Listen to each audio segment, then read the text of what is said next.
Halo Sobat Ekspor Academy, kali ini saya bersama Pak Nur.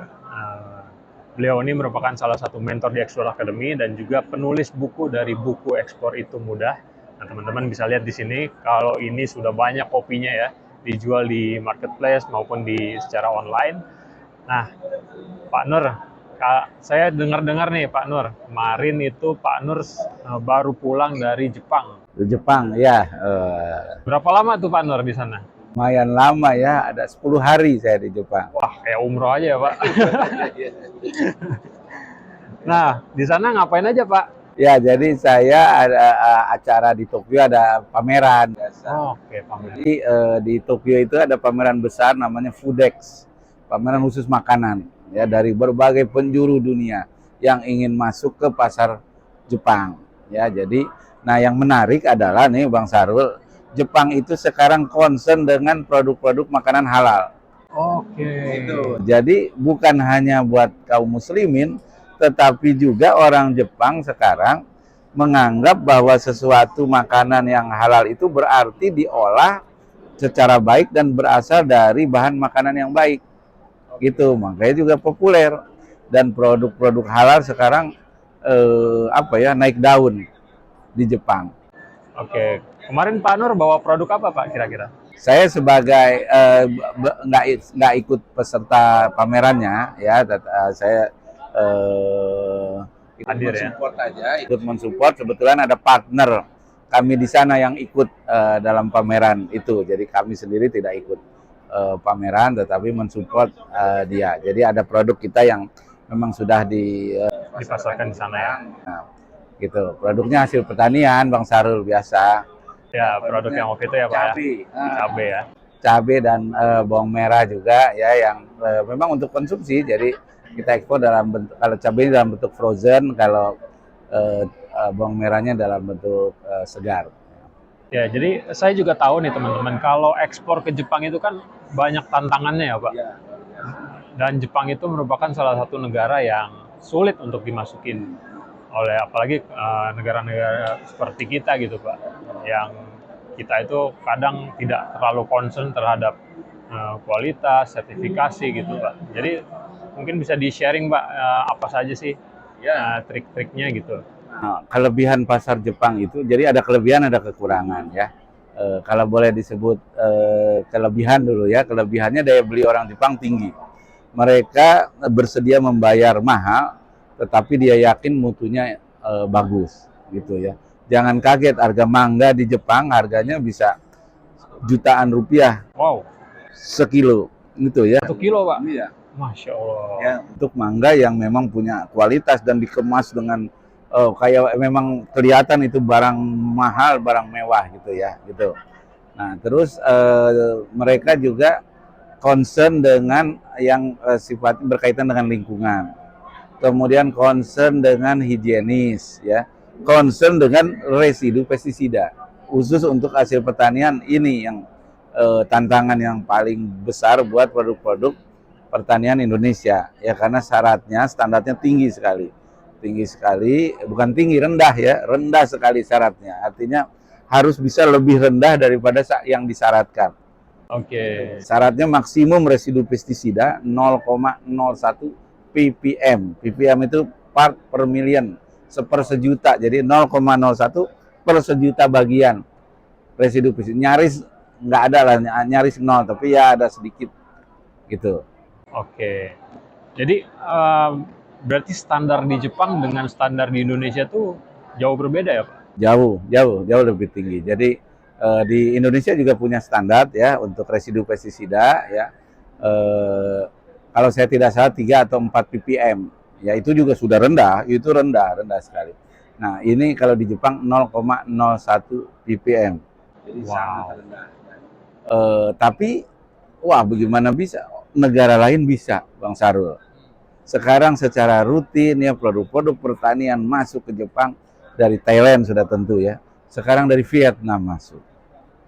Gitu ya. Kemudian dari India masuk. Dari Amerika Latin masuk. Gitu. Indonesia dulu tahun 70-an sampai tahun 80-an Indonesia itu partner bisnisnya Jepang nomor 3 katanya urutannya. ya. Tetapi sekarang nomor 10 pun tidak. Wah, Jadi produk-produk yang dulu disuplai oleh Indonesia sekarang sudah digeser, diganti oleh negara-negara lain. Nah, ini yang tantangan buat teman-teman pengusaha di Indonesia. Ayo ekspor ke Jepang. Kalau kita udah berhasil masuk ke Jepang, boleh dibilang negara lain mah cemen.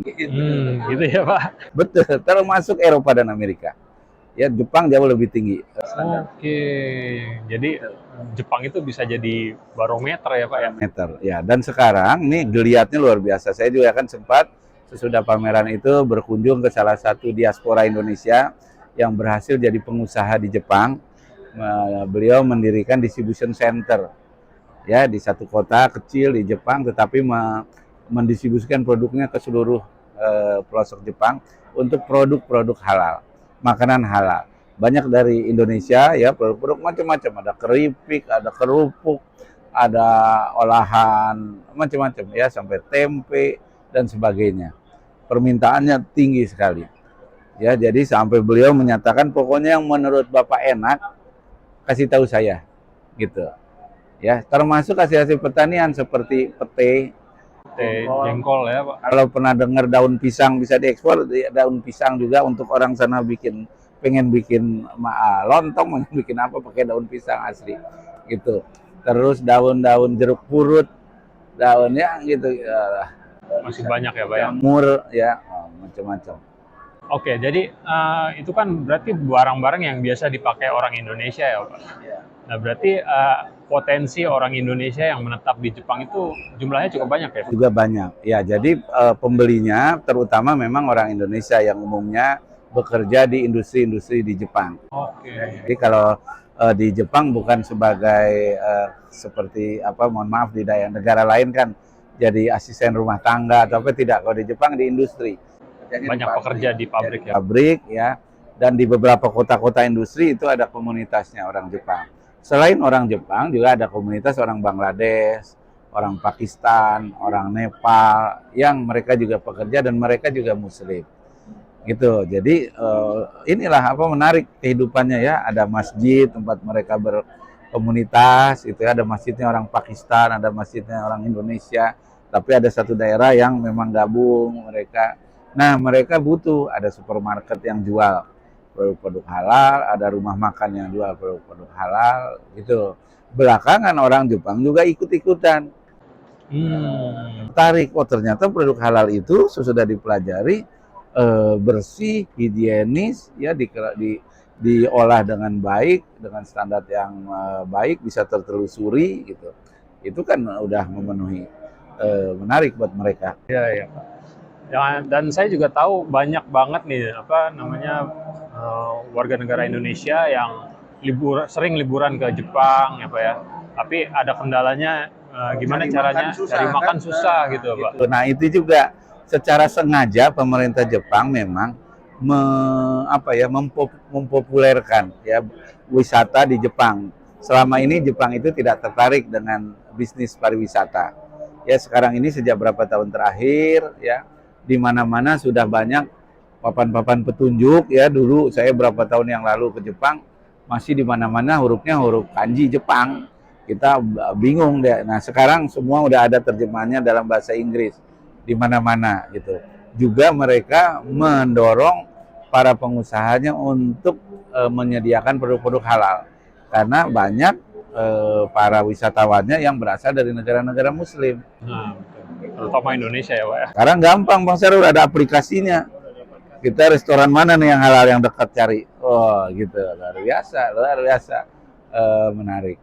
Oke. Teman-teman. Satu lagi ya, misi saya kemarin ke Jepang itu berkaitan dengan bioenergi.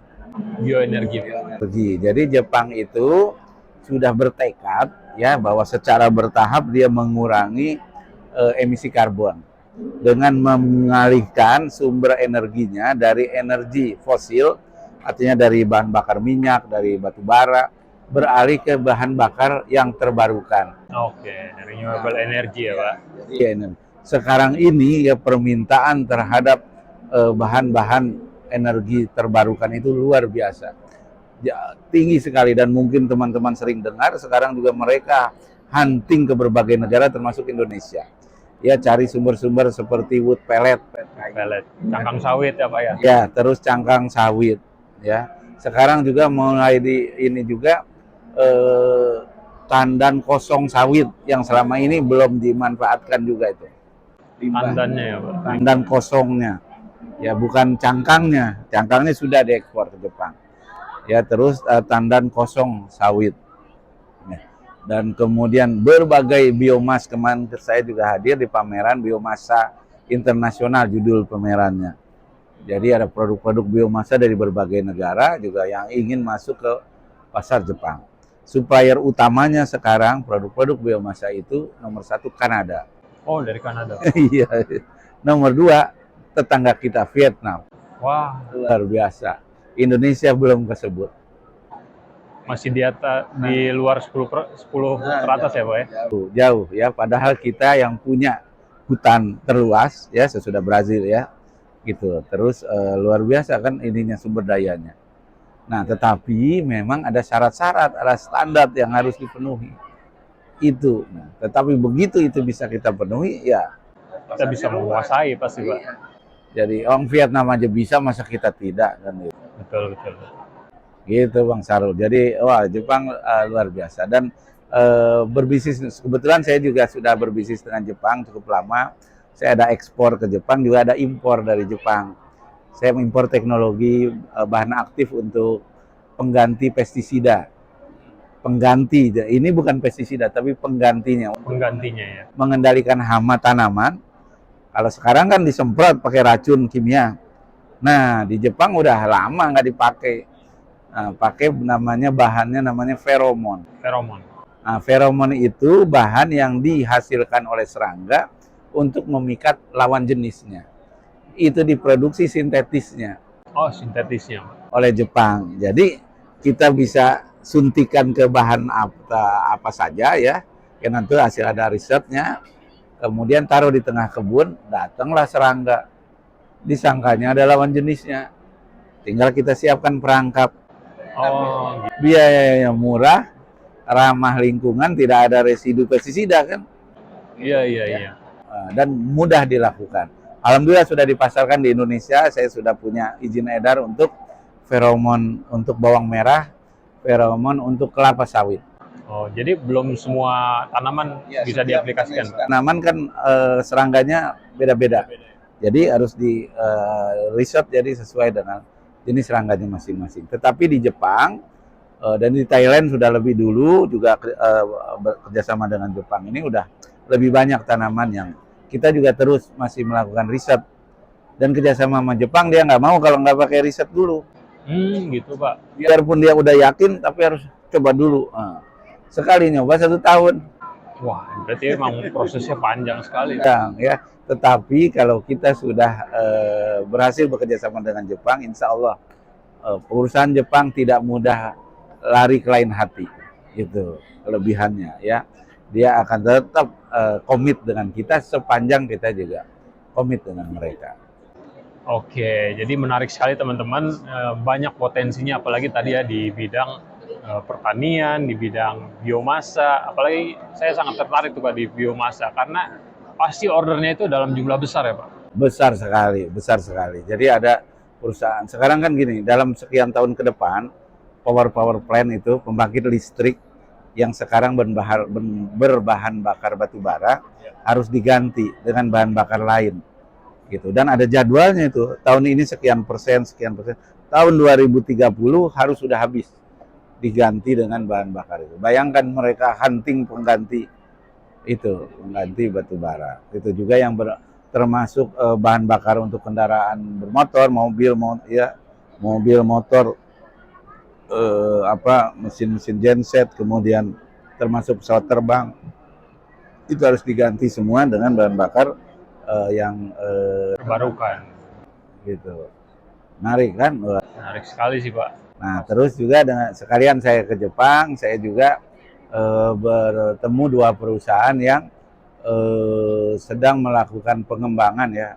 Penelitiannya udah lewat tapi sedang pengembangan ke produk untuk membantu teknologi di bidang pertanian. Oke. Yang satu dia menciptakan alat bagaimana membantu penyerbukan tanaman bunga jantan, bunga betina, ya kan kalau secara alami apa dibantu sama angin, sama dibantu serangga. Nah dia dengan ultrasonik, nah, bisa membantu penyerbukan itu. Nah, kan luar biasa ya, nah, satu itu. Terus yang kedua peralatan instrumen-instrumen di dalam pertanian ya di kebun, apakah kebun di lahan terbuka atau di dalam rumah kaca atau greenhouse, juga ada instrumen sensor dan kemudian untuk mengontrol, memonitor kelembaban suhu, kemudian juga mengatur irigasi tanaman dan sebagainya. Itu juga saya sempat ketemu juga dan berkunjung ke tempat penelitian mereka di Jepang. Oke, jadi boleh disimpulin juga nih Pak. Jadi kalau kita mau menghadiri pameran di luar negeri, nggak mesti harus dapat buyer langsung gitu ya Pak ya. Jadi mindsetnya itu ya kita mencari partner gitu ya Pak. Cari partner, ya. Jadi zaman sekarang bukan lagi kita jualan, kita punya produk, cari pembelinya gitu. Tapi kita mencari partner, ya. Mengembangkan produk baru gitu. Itu proses ya, cocok tidak cocok. Nah, apalagi kalau dengan Jepang, nyaris tidak mungkin sekali pameran kita langsung ada transaksi di situ, nyaris tidak mungkin. Nyaris tidak mungkin. Kita punya prospek, kemudian berlanjut komunikasi ya, dan ada satu tahap di dalam bahasa Jepang, saya lupa namanya, tapi tahapan itu memang ada istilahnya di Jepang itu. Tahapan saling apa ya? Saling menjajaki ya gitu. Jadi kecocokan kan orang bekerja sama itu kan kayak apa mau menikah gitu. PDKT dulu ya. PDKT dulu. Itu ada di Jepang tahapan itu. Ya jadi mana yang ini dicari kecocokannya dicari sampai begitu cocok lempel kayak perangko. Ya, jadi kesempatan dia di kemudian hari untuk ganti supplier pun hampir sulit ya Pak? Nyaris sulit. Jadi saya itu kalau untuk feromon sekarang sudah dipercaya untuk perwakilan mereka di Indonesia. Ya, dan begitu ada orang lain juga pengen beli sama dia, oh no katanya. Saya sudah sama perusahaannya Pak Nur Syamsu. Jadi benar-benar dijaga ya Pak? Oke. Gitu. Jadi menarik dan saya kira ya memang tidak mudah masuk ke pasar Jepang, tetapi saya kira kita perlu teman-teman yang punya jiwa apa ya senang tantangan. Nah ini kesempatannya. Apalagi yang memang punya pengetahuan ya. Juga teman-teman yang pernah tinggal di Jepang kan banyak juga teman-teman yang pernah kerja di Jepang ya. Mereka punya program magang. Setiap tahun ribuan pemuda Indonesia pergi ke Jepang, ribuan jumlahnya, ya untuk bekerja di Jepang magang, kontrak biasanya 2 tahun itu, ya, dan bisa diperpanjang. Kemudian juga yang memang bekerja mereka juga butuh tenaga kerja dan ini terus bertambah nih, karena kan mereka usianya makin tua. Oke, iya benar. Usia makin tua, yang mudanya makin sedikit, tren kelahirannya terus menurun. Menurun ya Pak? Gitu, jadi dia butuh, mau industrinya siapa yang mau kerjakan, termasuk kebun-kebun di pertaniannya. Banyak dari kita juga ya Pak? Belum banyak, tetapi kesempatan itu ada. Yang udah banyak dari negara-negara lain, dari Bangladesh, dari Nepal, itu yang utamanya. Dari Indonesia belum. Jadi kebun-kebun yang sekarang petaninya itu udah tua. Nah, mirip dengan di kita, anaknya nggak mau kerja di pertanian. Padahal pertaniannya modern, punya ada alatnya, ada greenhouse-nya, ada apanya. Anaknya pergi ke kota, masuk ke sektor modern. Nah ini tinggal siapa yang mau kerjakan, gitu.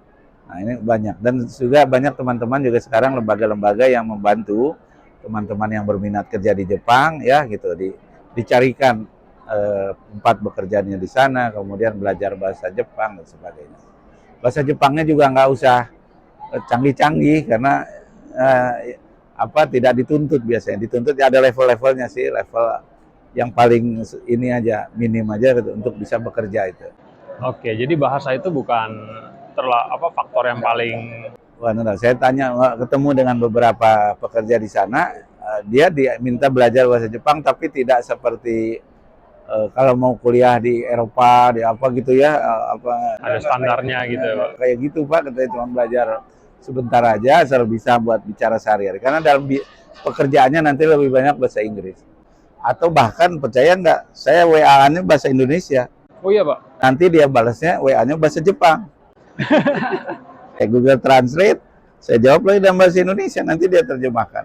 Kadang-kadang terjemahan Google Translate dari bahasa Jepang ke bahasa Indonesia nggak sebagus bahasa Inggris. Oh gitu. Banyak kata-kata anehnya, tapi ya bisa inilah. Kita tangkap lah ya, Pak. Bisa ditangkap intinya gitu dan bisa berjalan. Ya, alhamdulillah. Ya, alhamdulillah. Oke, jadi gitu teman-teman, insight-insight dari buyer dari Jepang atau pasar Jepang nih lagi bergeliat di bidang apa sih?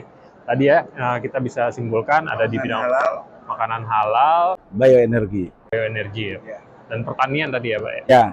Ya, pertanian kita mengadop teknologi dari sana. Nah, sebelum kita bisa mengekspor, kita harus adopsi dulu teknologi-teknologi yang sekiranya bisa kita serap, kita tiru di sini, dan sehingga kualitasnya bisa terpenuhi ya, Pak. Ya. Oke, teman-teman sekalian, terima kasih atas perhatiannya. Terima kasih juga pada Pak Nur udah menyempatkan waktunya untuk sharing dengan sobat-sobat Ekspor Academy. Kita berjumpa lagi di episode selanjutnya. Salam, ekspor itu mudah. Ekspor Academy, karena ekspor itu mudah.